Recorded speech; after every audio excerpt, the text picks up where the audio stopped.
Hi, my name's Kate Topping and I'm the Marketing and Engagement Manager for Reload Greece. Since March of this year, I've been helping with the marketing, communications and PR, helping to engage the community and also enhance the reach and impact of the charity. So today it's been wonderful to hear how a culture of innovation is being built in Greece and around the world. And of course, at the heart of this are numerous inspiring startup success stories. I'm thrilled to introduce one of Greece's greatest entrepreneurial success stories. Our next speaker, Emilios Chalamandaris, has a strong entrepreneurial background. He was responsible for the growth of Innoetics, and under his lead, Innoetics earlier this year was acquired by Samsung Electronics. This was the first startup acquisition of Samsung in Europe. In his session, he will be sharing his inspirational story and also discussing how startups can follow their lead of building global and sustainable businesses in Greece. Please welcome Emilios Chalamandaris.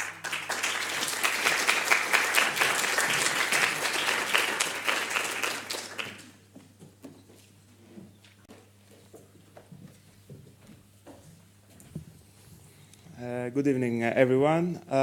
First of all, I'd like to thank Effie, Christina, George, and the entire team of Reload Greece, which I just found out that it's a huge team and very well connected. And I'm really honored to be invited for this speech. So I will... My name is Emilios Chalamandaris. I was co-founder and the CEO of Innoetics. Most of you would never have heard Innoetics before, but for this summer that actually was the latest acquisition by Samsung Electronics.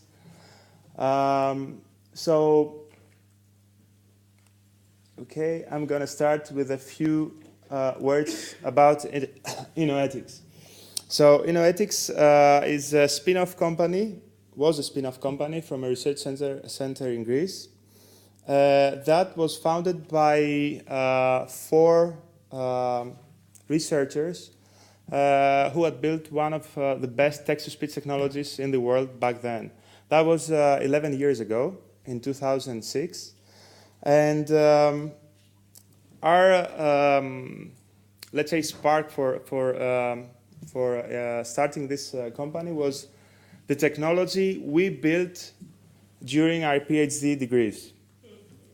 So we started anew with no investment, no seed funding, and quite romantically, as we thought that that would be, an easy task to undertake.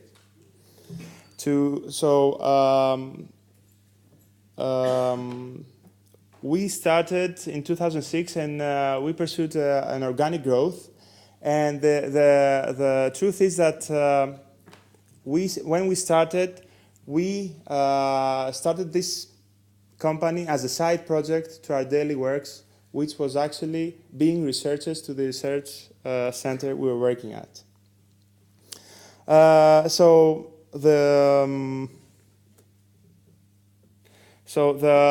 When we established this company, as a bunch of engineers, we decided that we wanted to actually disrupt the market instead of surveying it first and then build something that would actually meet market needs from the beginning. So once we had developed one of the best text-to-speech technologies in the world, we decided not to provide solutions with the technology itself, but services and that actually included this technology around them. So that actually led us to have a lot of resources that were not focusing on the actual technology that we had built. That means that instead of doing what we had done best so far, we decided that we wanted to protect, let's say, the technology we had by providing services on them. We found out very soon that actually was not the right way to follow. As I said, we were established in 2006, and although we were 11 years in the market, our acquisition is mentioned as one of the biggest startup acquisitions in Greece. So that makes us an 11-year-old startup. So that's really difficult to achieve, and it takes a lot of, let's say, wrongdoing sometimes. But I think that at least we made some big decisions during our path that actually led us to this final acquisition. So one of the biggest decisions that we had to make was the decision to pivot our business plan. So instead of doing and providing services to the customers, we decided that we will become a technology provider. So we would offer our technology as a standalone software, as a solution to integrators and software developers. That was something that we were afraid of in the past. And I say that this is a big decision to make, because in a startup, when you actually decide that you are going to pivot, it's when you stand up and you look at yourself and you say that, okay, probably what I've done so far, it's a semi-failure. So I have to change, my plan. And when you are doing so, it's also, there is a danger of losing confidence to your product, losing confidence to the team. And also, you might stop being positive about what you're going forward to. And also a big danger when you are about to pivot is that you might stop being focused on your next endeavor. We were fortunate enough that we had a good plan about what we were going to do, because the pivot plan we had was a plan B that we had from the beginning of the company. So instead of providing services and solutions to our customers, we decided to provide the technology itself and the way to our customers to build solutions on our technology. If I go back in the days when we had decided that we would actually provide services instead of the solution itself, I think that the main reason was because as engineers, we always tend to be in our little bubble where we actually build things, and we believe that what we have built, it will actually disrupt the market, change the way people understand our technology, even though we, at the end, we are about to provide a solution to a problem which does not exist. So that was our case in the beginning. So another big decision that it had to be made, though, aside from pivoting in the business plan, was also the fact that we, by that time, by 3 years ago, we had this company as a side project for most of our co-founders. So 3 years ago, we made a decision that we should focus on the company itself instead of having our day jobs as researchers and then a side project on our spare time and work on innoetics. That was a big decision to be made because a lot of people were actually was making their biggest part of the salaries from the research day job instead of innoetics. But it didn't take us long to make this decision and focus on the company. I know that it sounds a lot of as a cliche to say that you have to focus on a company to make sure that you will succeed. It took us 7 years to understand it, but if I go back there in those days, I'd say I would definitely have done it much earlier than this. So this year, we had this fortunate fact of Samsung acquiring Innoetics, but actually this is a result of a lot of work and focusing on company's business plan. So 3 years ago, we decided that we have to become more extrovert. We have to show the world what kind of technology we had, and that we were about to be more competitive to the market, actively seek investment, and potentially acquisition as well. So since 2016, we participated in a lot of exhibitions, a lot of competitions. We managed to have our technology ranked as the top text-to-speech technology in the world for 3 years in a row. And we even went to a trip to Silicon Valley for about a month, and we started even giving cold calls to big companies, arranging meetings, and discussing about potential investments or acquisitions. I have to say that at the beginning, of course, there were a lot of interest from a lot of companies. And we very soon found out that what we had developed was something that there was a lot of interest in. So there was a very narrow opportunity window for us to actually show our technology to the world, and this is what we decided and actually did. If there are a lot of questions whether that is a successful exit for the company. It's definitely one of the most successful exits I can think of.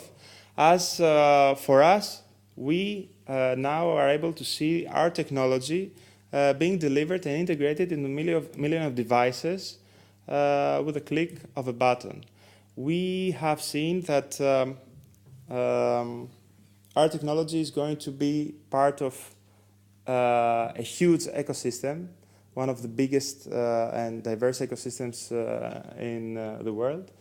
And for us, it's not only a personal satisfaction, but also a fulfillment of our dreams once when we were actually building the company.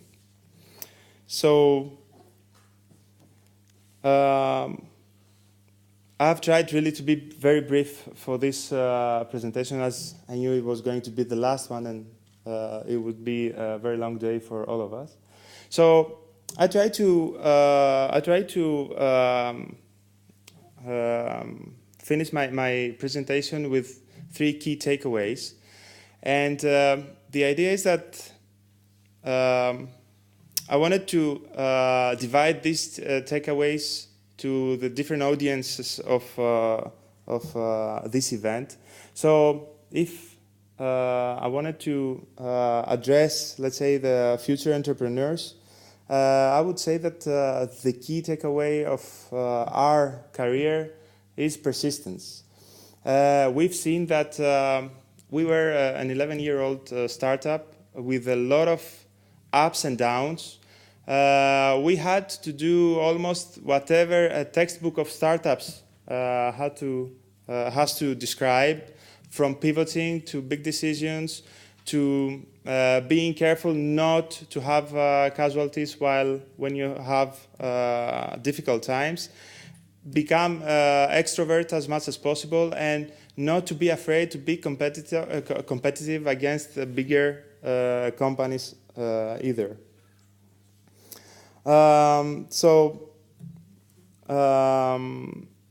It's when people think about this exit and possibly other exits as well, they might think that it was something that it came rather easily. To become an entrepreneur is not an easy thing.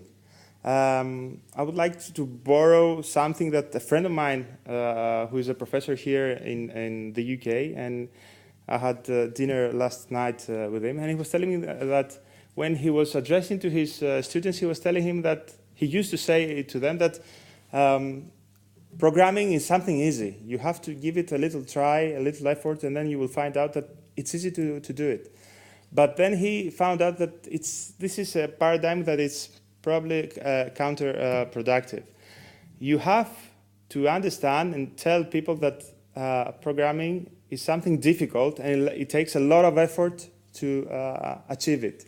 Entrepreneurship is something difficult. It takes a lot of effort to achieve and to take it, but it definitely is worth it. My second key takeaway message would be to possible investors and bigger companies that would actually look into Greece for investments. I would definitely say just do it like Samsung. I mean, Samsung was not biased against stereotypes about Greece. There is a lot of stereotypes. We even have Greeks who actually live in Greece. Samsung decided that not only would acquire Innoetics, but it would also keep it in Greece and make it one of the first R&D divisions of Samsung in Europe. So that shows that not only they believe in us, but they also believe in the potential that Greek territory has, as far as personnel is concerned, as far as potential is concerned. So I would definitely say that, yes, there is a huge crisis. Yes, there are many, many troubles, but definitely this is the time to take a look at Greece, and I think it's a good idea to invest. And third, if there were, as I saw before, there are members of the audience that work with the Greek government or members of the Greek government. The key message I had for them when I was actually preparing the presentation was that it was similar to another speaker's key message that would say, just ask the governments or the state not to get into our way. That was also the same key message I was gonna give. But to be honest, with all these things that I've heard here and all this potential that I've found out there is here, I would definitely say that we shouldn't lower the bar anymore for what we receive from the Greek authorities or the Greek state. I mean, for the last several years, we always hear a lot of absurd things that they hardly make the titles, or otherwise they would also create, distress. But now we are just used to them.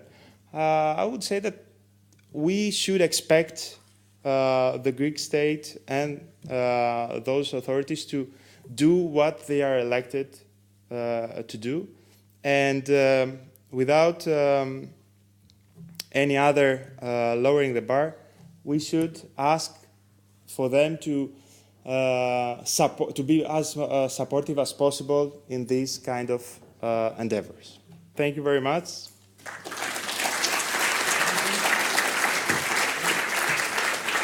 So if there are any questions. Sure. Hi, I'm Kostas Economopoulos. Really, congratulations for the exit. It is really impressive, and I'm sure that you're going to be an example for many innovators that are nowadays in Greece. My question is regarding patents. Did your technology was subject to a patent? Did you file a patent? And if yes, did this affect the exit? Or if not, would it have affected the exit in a different way? About the patents, I don't know whether it's easy to share, because it's something as a IPR, let's say, assets for the company. In any case, patents did not affect the actual price or the actual willingness of Samsung to acquire the company. What it was actually measured for the acquisition to happen was the strength of the team, the strength of the technology, the readiness for the market, and the future potential of what they were going to acquire. So they checked on all four of these things and they proceeded. Thank you.